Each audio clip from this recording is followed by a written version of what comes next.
Lamb का कौरमा कितना मज़े का, कितना मज़ेदार पक के रेडी है।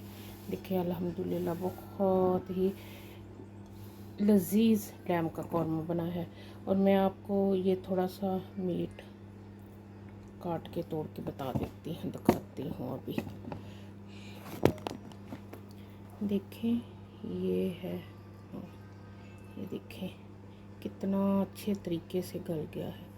तो हमने ये अफ्तारी के लिए बनाया है, तो अफ्तारी में सब खाएंगे इंशाल्लाह ताला बिरयानी के साथ। और अल्लाह का शुक्र है अल्हम्दुलिल्लाह लैम का कौरमा बहुत ही मज़े का।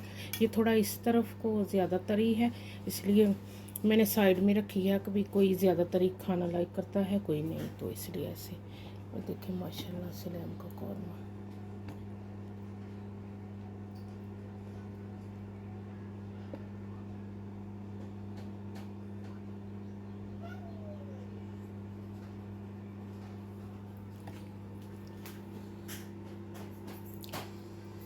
शैतान रजीम बिस्मिल्लाहिर्रहमानिर्रहीम। ये हमारे पास 2.5 kg लैम, स्प्रिंग लैम है ना, स्प्रिंग लैम शोल्डर।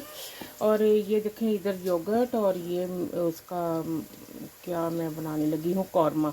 कौरमा का ये मैंने मसाला रखा है, और 2 ऑनियन को चॉप करके इधर हमने ऑयल में डाल के तो इसको ना फ्राई कर लिया है। ठीक है, अब इसके अंदर